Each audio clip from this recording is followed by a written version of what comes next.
गुरुर्विष्णु गुरुर्देवो महेश्वरा गुरुर्साक्षात् परब्रह्म तस्मै श्री गुरवे नमः। अखण्डमण्डलाकारं व्याप्तं येन चराचरं तत्पदं दर्शितं येन तस्मै श्री गुरवे नमः। ध्यानमूलं गुरुर्मूर्ति पूजामूलं गुरुपदं मन्त्रमूलं गुरुर्वाक्यं मोक्षमूलं गुरुकृपा। शान्ताकारं भुजङ्गशयनं पद्मनाभं सुरेशं विश्वाधारं गगनसदृशं मेघवर्णं शुभांगं लक्ष्मीकान्तं कमलनयनं योगविर्ध्यानगम्यं वन्दे विष्णु भवभयहरं सर्वलोकैकनाथं। नमोऽस्त्वनन्ताय सहस्रमूर्तये सहस्रपादाक्षिशिरोरुबाहवे सहस्रनाम्ने पुरुषाय शाश्वते सहस्रकोटियुगधारिणे नमः।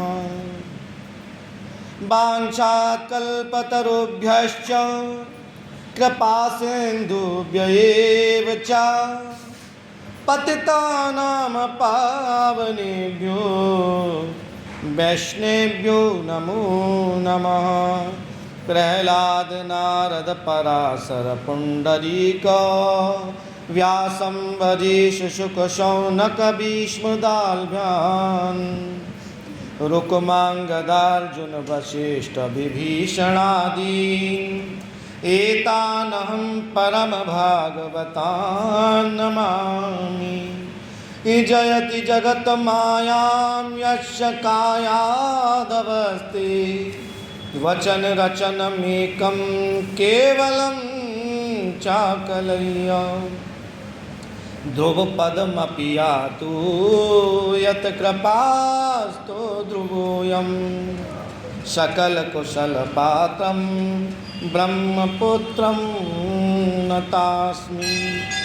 भक्त भक्ति भगवंत गुरु चतुर्नाम बपुएक इनके पद दल किए नाशे विघ्न अनेक। सब संतन निर्णय कियो मति श्रुति पुराण इतिहास। भजवे को दोई सुभर कै हरिदास। गोविंद बोलो हरि गोपाल बोलो।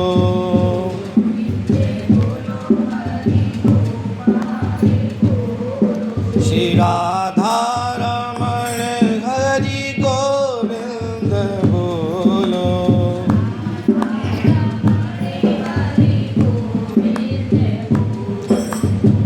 गोविंद बोलो हरि गोपाल बोलो।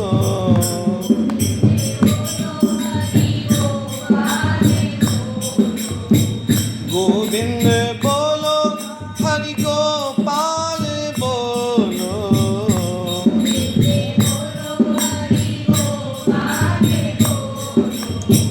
राधा रमण हरि गोविंद बोलो।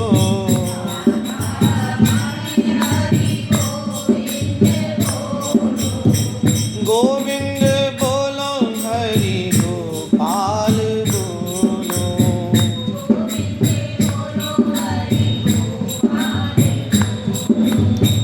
राधा रमण हरि गोविंद बोलो।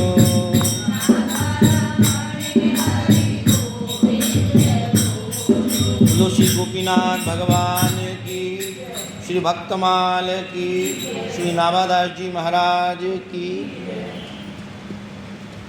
श्री नाभादास जी महाराज भक्त प्रवर श्री नरसिंह भगत जी के चरित्र का बखान करते हुए आगे चरित्र का विवरण प्रस्तुत करते हैं कि कैसे भगवान ने सावलिया सेठ बनकर नरसिंह जी की हुंडी भरी।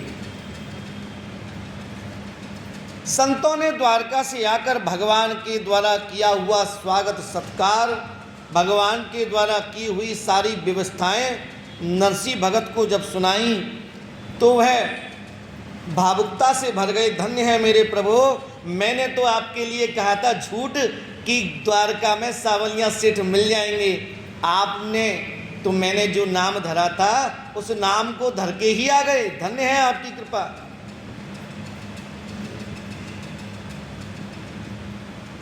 श्री नरसिंह जी से भेंट करके सारे संत अपने अपने गंतव्य के लिए चले गए। नरसिंह भगत की बड़ी बेटी का नाम था कुंवर सेना, ससुराल में उसको कुंवरबाई कहने लगी, और उनका विवाह हुआ था ऊना जिले में, गुजरात के ऊना जिले में उनका, जिसको अंजार जिले भी कहते थे पहले।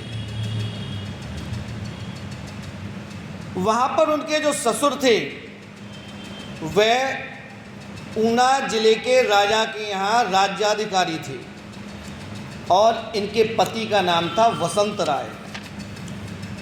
तो पिता के द्वारा अत्यधिक कमाई होने के कारण यह कुछ करते ही नहीं थे, घर में ही पड़े रहते थे। इनके पिताजी ही इनकी सार सवाल किया करते थे। इन कुंवर सेना की सास और नंद रोज इनको ताने मारती, पड़ोसिन ताने मारती, तेरे विवाह के समय तो कुछ दिया नहीं। कुंवर सेना के एक पुत्र उत्पन्न हुआ था और छूछक भरने का समय आ गया था, तो इनकी ननद और सास इनके लिए ताना देती थी, कहाँ हमने अपने भैया का भिकमंगों के यहाँ विवाह कर दिया, जो न कुछ देता है और समय पे भी ये नहीं कि इज्जत बना दे।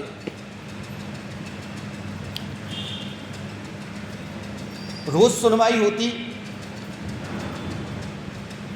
कभी कभार तो घर में बहुत भारी क्लेश हो जाया करता था। तो इनके ससुर ने सोचा कि यदि मैं सूचना ना भिजवाऊं तब तो नरसिंह भगत जी मुझसे कहेंगे कि समधी जी आपने तो हमको सूचना भिजवाई ही नहीं थी, और भिजवाऊं तो वह मेरी इज्जत को खराब कर देंगे, वह मेरे लायक नहीं है। तब भी इन्होंने सामाजिक दृष्टि से उनको सूचना भिजवाने का मन बनाया। अपने पुरोहित जी को पहले अच्छे कर्मों को, मंगल उत्सवों की जो सूचना दिया करते थे वह तो राजा के पुरोहित दिया करते थे, और विवाह इत्यादि सूचना को राजा के नाई लोग दिया करते थे। तो आपने अपने यहाँ अपने पुरोहित जी को बुलाया और एक पत्र लिख के दिया कि हमारे समधी साहब को दे देना। इधर मन में जो कुछ भी बात थी, कुंवरबाई ने भी अपने पिता के लिए कुछ मौखिक संदेश भेजे कि अब की बार मेरी इज्जत रख देना, बहुत ताने मिलते हैं ससुराल में। पूछते पूछते आप जूनागढ़ आए, गलियों में पूछने लगे कि यहाँ पर नरसिंह भगत कहाँ रहते हैं। तब गांव वालों ने ले जाकर जो तालाब के पास गांव से बाहर इनका आश्रम था, वहाँ पे ले जाकर इनको द्वार पर खड़ा कर दिया। बोले यहीं से उनकी रास्ता चालू होता है, आप अपने आप चले जाना। जब पुरोहित जी ने आश्रम में प्रवेश किया तो क्या देखते हैं, जगह जगह कपड़ों के गट्ठर बंधे पड़े हैं, जो भक्त लोग दे आया करते थे या बांध के पटक देते थे। जगह जगह बोरों में भर भर के गोपी चंदन भरा पड़ा है, और कहीं कहीं बोरों में खूब सारी बड़े बड़े मोटे के मनका की तुलसी की माला भरी पड़ी है। कहीं कहीं बोरी में मंजीरा, झाज, ताल, करताल भरी पड़ी है। पुरोहित सोचने लगे कि कहाँ पर किस कंगले के घर आ गया मैं, कोई भी और गृहस्थी में उपयोग करने वाली वस्तु नहीं है यहाँ पर। अपने जजमान ने भेजा था, इसलिए उनको तो सूचना पहुँचानी थी। वहाँ पर जाकर अपने समधी का संदेश दिया और कहा कि माघ शुक्ला सप्तमी को आपके दिव्य का सूचक है, सो आपको जरूर पधारना है। अब पुरोहित जी पैदल चल के आए थे, कुछ खाने को था नहीं। नरसिंह जी बोले संध्या को मिलेगा, एक ही समय भोजन करते हैं। ये जो हमारे यहाँ जितने आप देख रहे हैं ना, ये सब दोपहर में भीख मांगने आते हैं, और जो अन्न धन मिलता है तब रात में बनता है। भगवान ने सारी सिखाया, इनको क्यों सुखा रही हो, भीतर जो रखा है इनको जरूर खिलाओ। आप अपने नियम में दूसरे को नहीं बांधना चाहिए। यदि आप किसी नियम का पालन करते हैं और कोई आपके घर आए तो उस पर वह दबाव नहीं डालना चाहिए कि वह भी नियम का पालन करें। तब नरसिंह जी के भंडार में जो कुछ था उन पुरोहित जी के लिए उन्होंने तैयार कर दिया। आपने पुरोहित जी से कह दिया कि हम एक दिन पहले माघ शुक्ल छठ को आपके यहाँ पहुँच जाएंगे। पुरोहित जी को विदा कर दिया। अब ना जाने के लिए इन पर गाड़ी, ना कुछ साधन, ना कुछ मालटाल। पूरे नगर में जा जाकर अपने सगे संबंधियों से बैलगाड़ी मांगी, सबने मना कर दिया। तब इनको एक अपना प्रेमी दोस्त याद आया और ये दूसरे गांव में गए, उससे मांगने लगे। वह भक्त था। बोला, नरसिंह जी हमारे यहाँ तो यह गाड़ी उपयोग में नहीं रहती है, 2-3 सालों से पड़ी है, यदि आपके उपयोग की हो तो जाकर ले आओ। तो क्या देखते हैं, सबके पहिए चटके पड़े हुए हैं, पूरी गाड़ी चटकी हुई पड़ी थी। तब नरसिंह भगत जी ने जैसे तैसे कील ठोक ठाक के रस्सी से बांध के उसको ले चलने लायक बनाया। अब गाड़ी को चलाने के लिए बैल कहाँ से आए, उनके पास बैल नहीं। तब ये तीसरे गांव गए और वहाँ पर जाकर उनसे बैल मांगा। उनका भी यही हाल कि अति संपन्न होने के कारण वह बैलों को उपयोग नहीं करते थे, केवल खिलाते पिलाते थे। उन्होंने कहा, भैया नरसिंह भगत, हम बैलों का उपयोग नहीं करते हैं, वृद्ध हो चुके हैं, यदि आप ले जा सकें तो ले जाओ। तो क्या देखते हैं, बैलों के दांत नहीं थे, इतने वृद्ध, उन पर उठा ही नहीं जा रहा। तब आपने भगवान नाम लेकर 3 बार राधे कृष्ण राधे कृष्ण राधे कृष्ण 3 बार उनके दाहिने कान में उच्चारण किया। तो भगवान नाम की शक्ति से वह दोनों बैल उठ खड़े हुए जैसे तैसे। अब यह नगर में सबको बुलाने जाएं, सगे संबंधियों को, भैया मेरी छोरी का सूचक देना है, आप साथ में चलो, समाज से मेरी शोभा बनेगी। कोई भी जाने को तैयार नहीं। बोले, इसके संग किस पे जाएंगे बैठकर और क्या लेकर जाएंगे, क्योंकि ये तो कुछ लेकर जाएगा नहीं, हमारी हंसी उड़ेगी। सब ने मना कर दिया।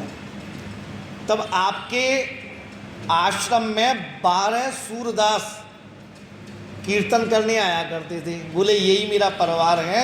उन सबको बैलगाड़ी में बैठा दिया और जितने भी गोपी चंदन, झांझ, मजीरा, करताल, रोली, यह सब उन्होंने सूचक में देने के लिए रख दिया।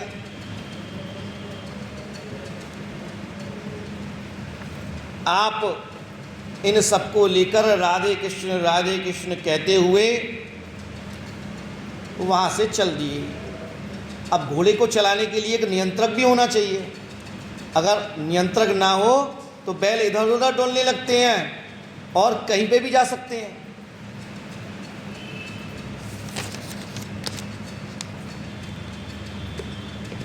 जब ये चलने लगे और चलते चलते कीर्तन में ज़्यादा मस्त हो गए तो बैलों की जो रस्सी थी वो हाथ से छूट गई और जो बैल सीधे सीधे जा रहे थे वो टेढ़े होके मुड़ गए।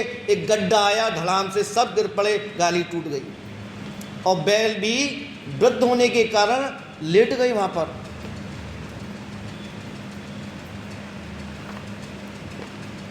तब आप राधे कृष्ण की जगह एक बात उच्चारने लगे कि भगत बचल प्रभु सारे काज और छो चकनी ठाकुर ने लाज। प्रभु मुझे नहीं देना है, आपको हंसी करानी है करा देना, सूचक आपको ही भरना है, जाना भी आपको ही है। आप यदि नहीं इच्छा है तो मैं तो यहीं पर कीर्तन कर ले जाऊंगा, जाऊंगा ही नहीं। अब ठाकुर जी को चिंता लगी, बोले यह नहीं जाएगा तो इसकी हंसी नहीं मेरी हंसी है।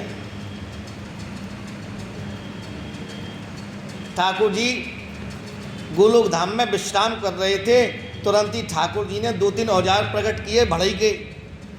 राधा रानी बोली प्रभु आज कहाँ जा रहे हो? बोले आज बढ़ई अवतार धारण करना है। बोले आज मैं बढ़ई बन के जाऊंगा, मुझे अपने भक्त की गाड़ी संभालनी है।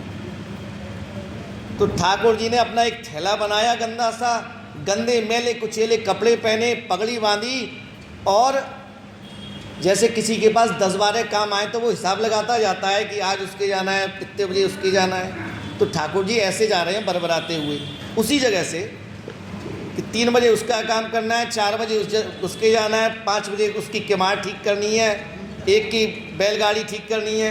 ऐसे कहते हुए जोर जोर से बरबराते हुए जा रहे हैं।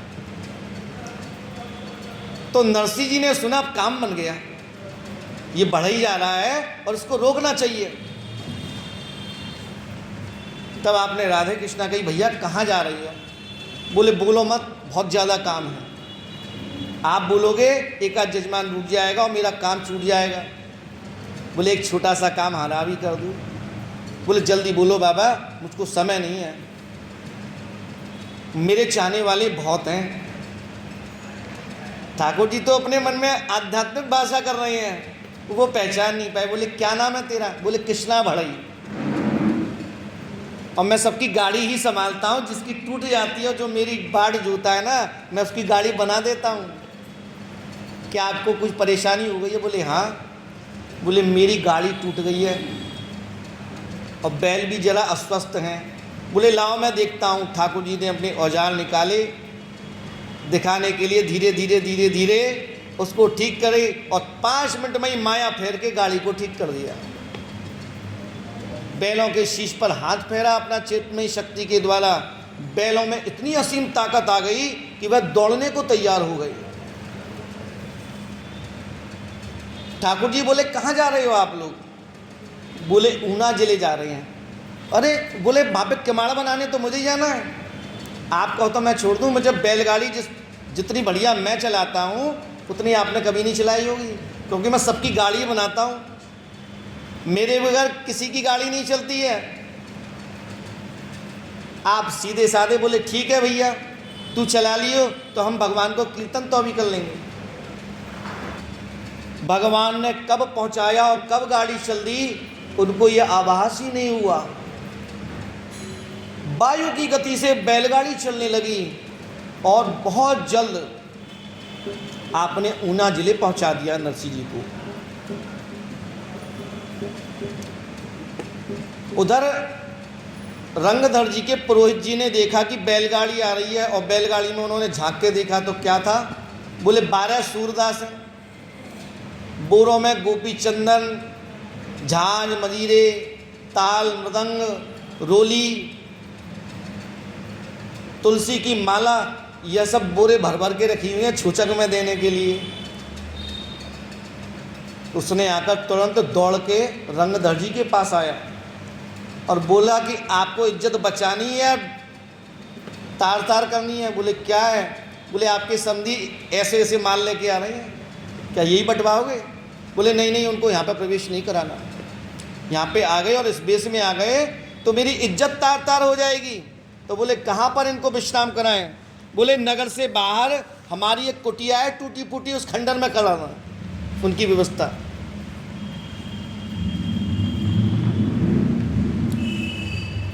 तो नगर के द्वार पर बोले थोड़ा सा दिखाई के लिए तो स्वागत कर दो। बोले ठीक है, जब नगर में घुसे हैं तो गुड़ की बेली और जल ले जाना। पहले यही व्यवहार था, पहले गुड़ की बेली से ही सबका स्वागत हुआ करता था। तो एक जग में भरकर जल और एक गुड़ की बड़ी सी 250 ग्राम की बेली। तो बेटी साथ में गई तो नरसिंह जी बोले बेटी इससे क्या होगा, एक 1.25 सेर की भेड़ी तो भेज दे, और सुन थोड़ा सा कपड़ा और भेज दिए। अभी हम सब लोग स्नान करेंगे तो पहुंचने के लिए कपड़ा नहीं है। तो उनके साथ जो सहेली और पड़ोसिन आई वह सब हंसी करने लगी कुंवरबाई की कि हंसी नार अंजार सुनी नरसी के बैन, उल्टा मांगे कापड़ा आयो छूछक देन। अरे जी कैसा समझी है, अपनी बेटी से पहले पेट भर के भोजन और पहुंचने के लिए कपड़ा मांग रहा है जबकि इसको देना है। सब हंसी उड़ाने लगी। कुंवरबाई शर्म से रोने लगी, बड़ी शर्म आई उनको।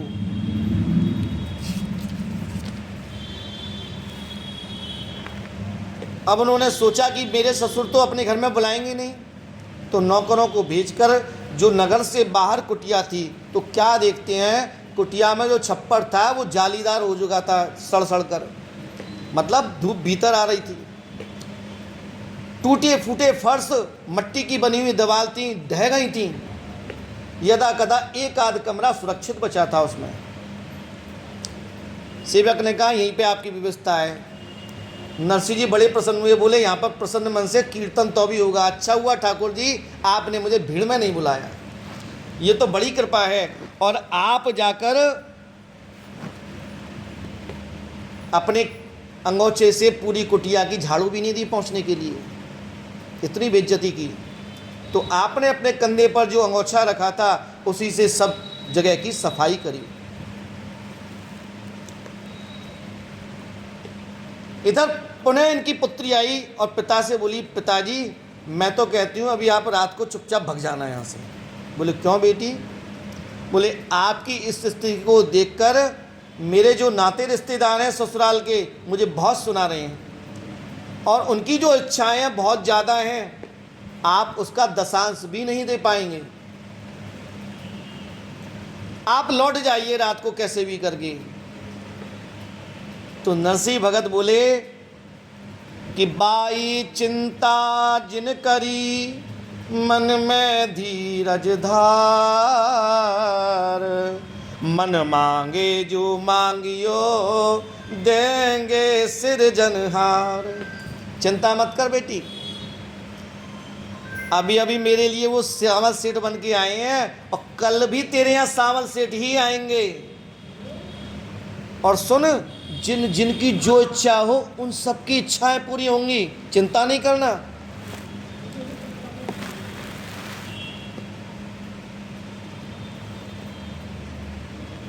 पिता ने धनुष बधाया तो पुत्री को थोड़ा सा धैर्य धारण हुआ, अपने घर चली गई। वहां पर जाकर सुबह सुबह अपने नाते रिश्तेदारों को खाने की व्यवस्थाएं हो रही थी, तो सबके लिए गर्मा गर्म खिचड़ी घी की बनाई गई।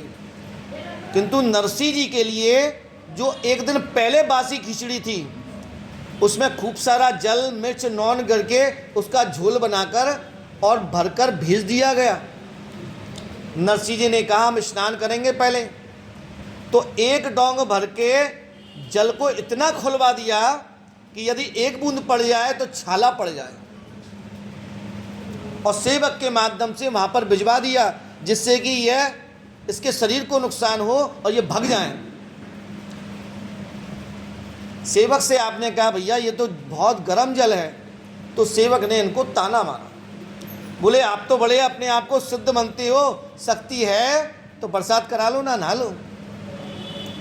आपने मल्हार राग गाया और ऐसी मूसलाधार वर्षा कि वहाँ पर हर सड़क पानी से भर गई, और एक घर में तो इतना पानी भरा कि इन कुंवरबाई की जो ननद थी उसकी पुत्री उसमें डूबकर मर गई।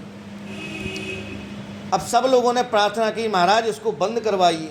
आपने बंद करवाया और उसमें से उनकी मरी हुई जब पुत्री निकाली गई तो आपने उसके सिर पर 3 बार राधे कृष्ण कहकर हाथ पूरा, वह पुनः जीवित हो उठी। अब उनके लिए जो झोल भरी जो खिचड़ी थी खूब मिर्च डाली हुई तो ढकी हुई थी, आपने सूरदासों से कह दिया भैया खीर आई है चकाचक पाना, आपके मुख से निकल गया। और जैसे ही बर्तन खुला ढका हुआ तो मेवा से भरी हुई खीर बन गई वह खिचड़ी। अब वहाँ पर सेवक देखने आए बोले समधी समधी को ही पछताए, दिखाने के लिए कुछ और करने के लिए कुछ। वहाँ पे सबको खिचड़ी और यहाँ पर मेवाओं की खीर। उसने जाकर दूसरे नाते रिश्तेदारों से बात पो दी। बोले सुनो, ये जो दिख रहा है ना, ऐसा कुछ नहीं है, ये समधी समधी को ही पच रही हैं और उनके लिए ऐसी मेवाओं की खीर भेजी है जो उसकी सुगंध से मेरा मन लालच में आ गया। अब तो सारे रिश्तेदार इससे रुष्ट होने लगे रंगधर जी से। बोले आपने अपने समधी के लिए खीर और हमको ये खिचड़ी। तब आपने समझाया भैया मैंने तो खिचड़ी ही भेजी थी, क्या हुआ मुझे नहीं मालूम, बड़ी मुश्किल से समझाया बुझाया।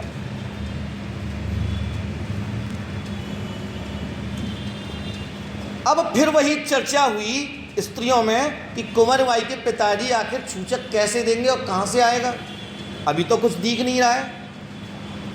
इतने में फिर कुंवर बाई दोबारा आई उनके पास।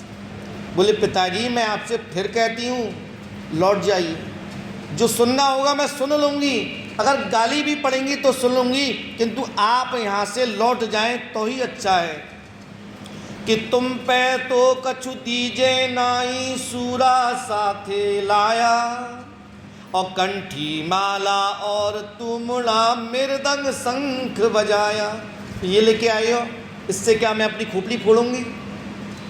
आप यहाँ से लौट जाइए। कि गोपी चंदन और राम रज तीखा तिलक बनाया, और जीवन का जीवन आरे थे तो कौड़ी एक न लाया।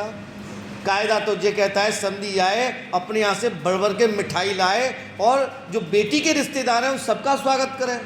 आपका तो स्वागत मुझे करना पड़ रहा है पिताजी।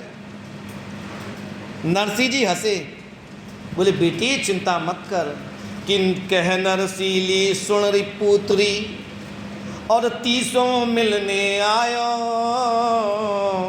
देन लेन मारे पैनाई सावल साह बुलायो।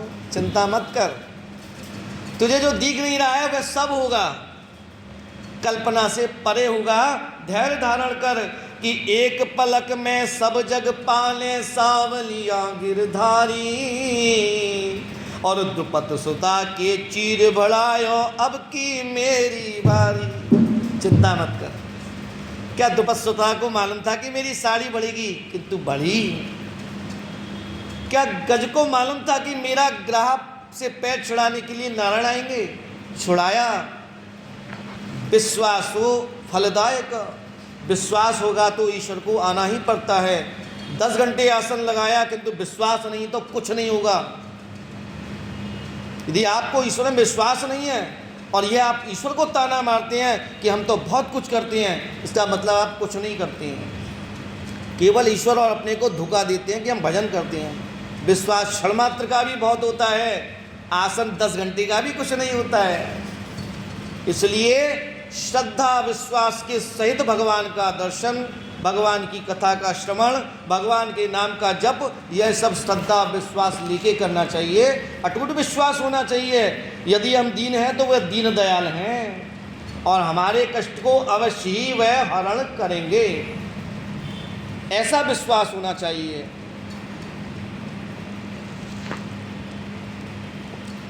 नरसिंह जी बोले सुन, एक कागज ले और तेरे रिश्तेदारों को जो जो मन में इच्छा हो उसमें लिख देना, सब मिलेगा। एक बार तो पुत्री ने हंसी उड़ाई कि पिताजी का दिमाग तो नहीं चल गया है, आंटी में कुछ नहीं है और कह रहे हैं सब कुछ मिलेगा। किंतु थोड़ी सी उसमें भक्ति में श्रद्धा थी, उसने पिताजी के बारे में सुन रखा था। बोले मेरे पिताजी को कहते हैं कभी असत्य नहीं बोलते हैं। सास से जाकर कहा सुनिए सासू माँ, पिताजी ने कहा है एक बड़ा सा कागज लेकर जो जो जिसको चाहिए वह आप उनसे मांग लीजिएगा। अब तो सबके लिए एक लंबी लिस्ट बनाई गई। तो चढ़कर सास ने सबसे पहले जितने भी नगर में जिले में मंदिर थे उनकी लिस्ट बननी चालू हुई। बोले जितने भी हमारे पूरे नगर में मंदिर हैं उन सब के लिए 11-11 पोशाक सोने के तारों से सिली हुई होनी चाहिए। बोले फिर बोले माणिक और हीरों से जड़े हुए उन सबके लिए दो दो मुकुट होने चाहिए।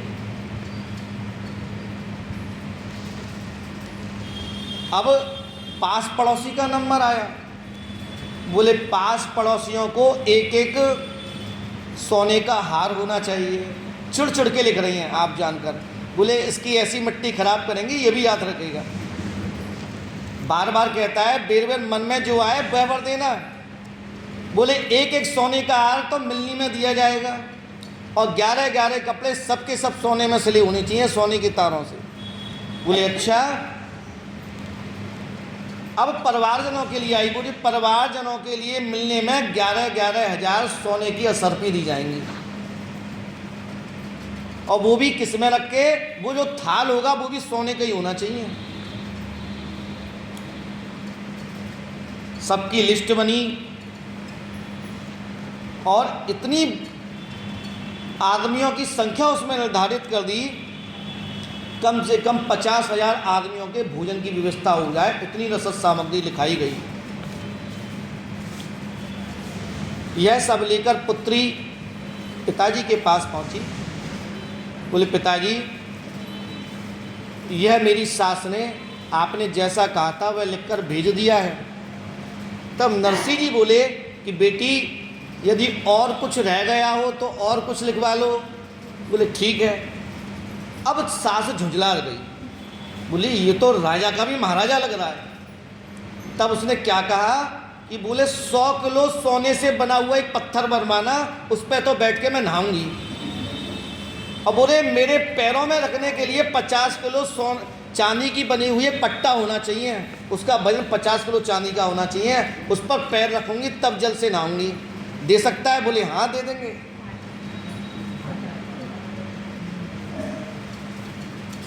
आपने पिताजी के पास लिस्ट पहुंचा दी। बोले बेटी और कुछ? बोले नहीं पिताजी बस, अब आप रहने दीजिए, मेरे सारे परिवार वाले आप पर बहुत झुंझला रहे हैं। आपने ये लिस्ट बनवा ली है, क्या ये सच्चे में ही हो जाएगी सारी व्यवस्था? बोले चिंता न कर, तूने जो कुछ लिखा है इससे 1000 गुना ज़्यादा मिलेगा। मेरा सावल सेठ का भंडार बहुत बड़ा है, जहाँ पर शब्द रुक जाए वहाँ से भगवान की महिमा चालू होती है, जहाँ पर मति काम करना बंद कर दे ऐसा भगवान का ऐश्वर्य है। हम जिसको बहुत बड़ा समझते हैं वह भगवान के लिए कंकड़ है। उनकी विशालता तो अनंत है, भगवान की विशालता सामान्य नहीं है। जहाँ पर आपकी दृष्टि, मति, बुद्धि सब कुछ काम करना बंद कर देती है, भगवान का ईश्वरत्व, ऐश्वरत्व सब वहीं से चालू होता है। ऐसा भगवान के लिए आपने प्रार्थना करी कि हे ठाकुर जी, आपने पहले जब मेरी हुंडी छुड़वाई थी तो आपने एक वचन दिया था कि गुमास्ता मैं आपका कर्मचारी हूँ, और आप जब मुझे एक चिट्ठी लिखोगे तो मैं फिर दोबारा करने आऊँगा। मैं आपकी ही बात आपको याद दिला रहा हूँ कि ये आपकी बेटी है, मेरी नहीं। इसका छूचक मुझे तो भरना है ही नहीं है, मुझे नहीं चिंता, आपको छूचक भरना है। भगवान को याद दिलाया तो भगवान ने गोलोक धाम में बैठकर वेश बनाना प्रारंभ किया। पगड़ी बांध रहे थे, रुक्मणी जी आई, बोले ठाकुर जी अब क्या बनने जा रही हो? बोले फिर दोबारा सेठ बनने का मौका आ गया है, क्या तुम सेठानी बनोगी?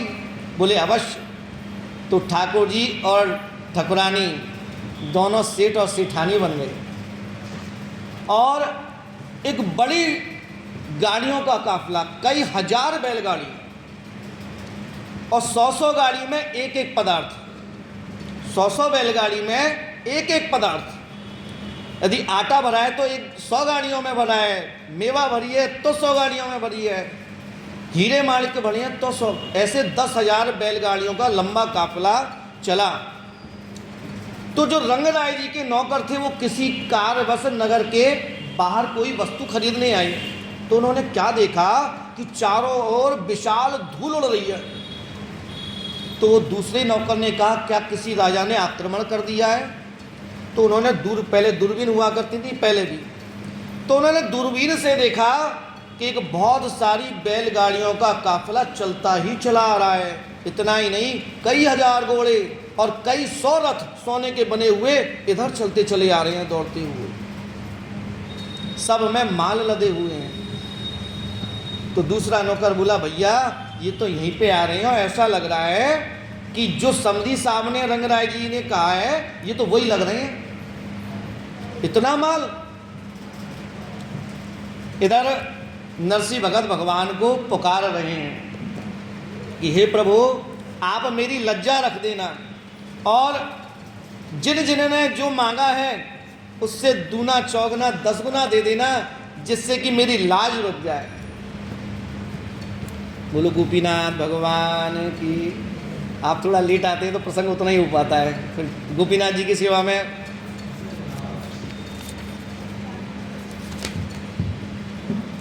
आया तेरी शरण में संभाल लीजिए, आया तेरी निज चरण रज का कणिका बना लीजिए,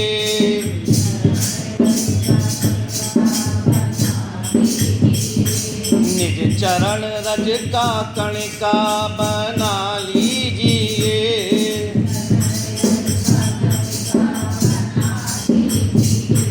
श्यामाजू श्यामाजू श्यामाजू श्यामाजू,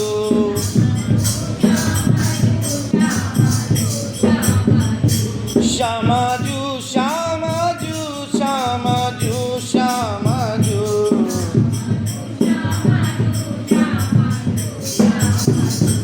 आया तेरी शरण में संभाल लीजिए,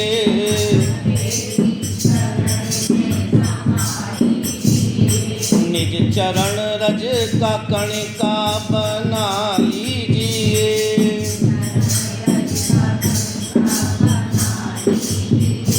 श्यामाजू श्यामाजू श्यामाजू श्यामाजू,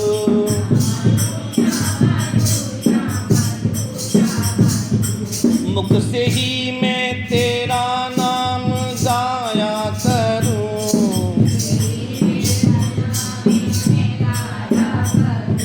प्यारी सूरत त्रिगन में बसाया करूं,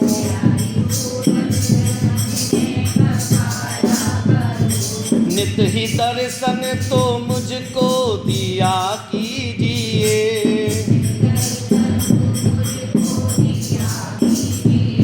श्यामाजू श्यामाजू श्यामाजू श्यामाजू,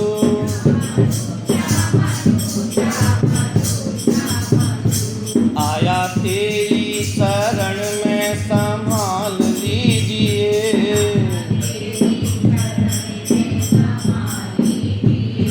निज चरण रज का कणिका बना लीजिए,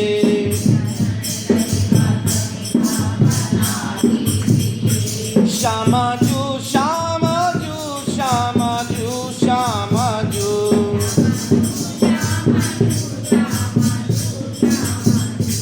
मेरे दिल के हिंडोले में झूला करो,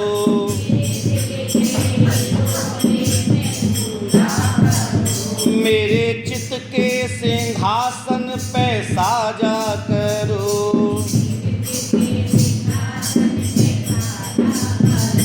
मेरी हर डोर अपने ही कर लीजिए,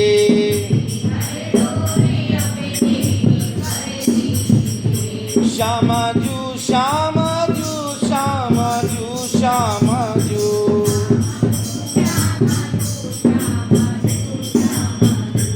आया तेरी शरण में संभाल लीजिए,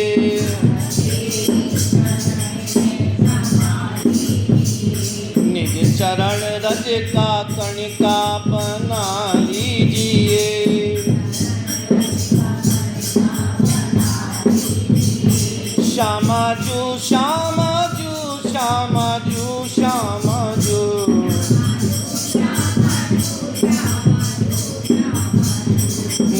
मैं बिंदु से चरणों को धोया करूं,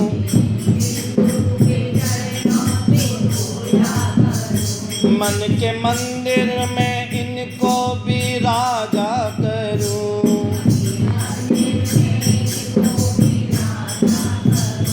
निज चरणों में मुझको जगह दीजिए,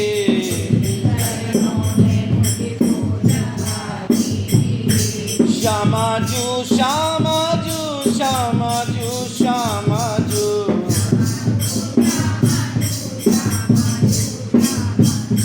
आया तेरी शरण में संभाल लीजिए,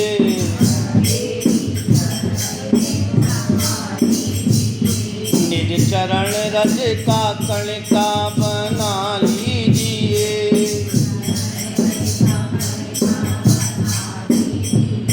श्यामा जू श्यामा जू श्यामा जू श्यामा जू।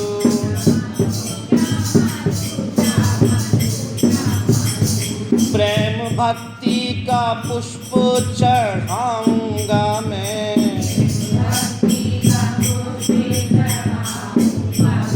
तेरे चरणों से मस्तक लगाऊंगा मैं।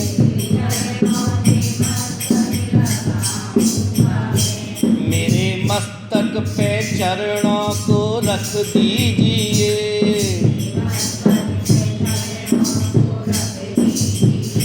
श्यामा जू श्यामा जू श्यामा जू श्यामा जू।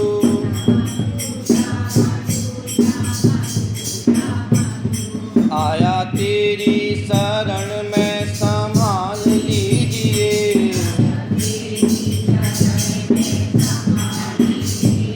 निज चरण रज का कणिका बना लीजिए। 2 मिनट रुक जाइए, कीर्तन उठा के 2 मिनट रुक जाइए। श्यामा जू श्यामा जू श्यामा जू श्यामा जू।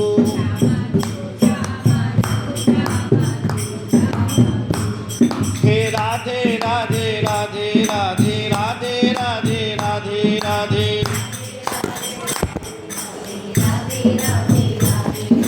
राधे राधे राधे राधे राधे राधे राधे राधे। हे श्यामा श्यामा श्यामा श्यामा श्यामा श्यामा श्यामा श्यामा। हे श्यामा श्यामा श्यामा श्यामा श्यामा श्यामा श्यामा श्यामा। हे राधे राधे राधे राधे राधे राधे राधे राधे। हे राधे राधे राधे राधे राधे राधे राधे राधे। हे श्यामा श्यामा श्यामा श्यामा श्यामा श्यामा श्यामा श्यामा। हे श्यामा श्यामा श्यामा श्यामा श्यामा श्यामा श्यामा श्यामा। बोलो श्री गोपीनाथ भगवान की, आज के आनंद की।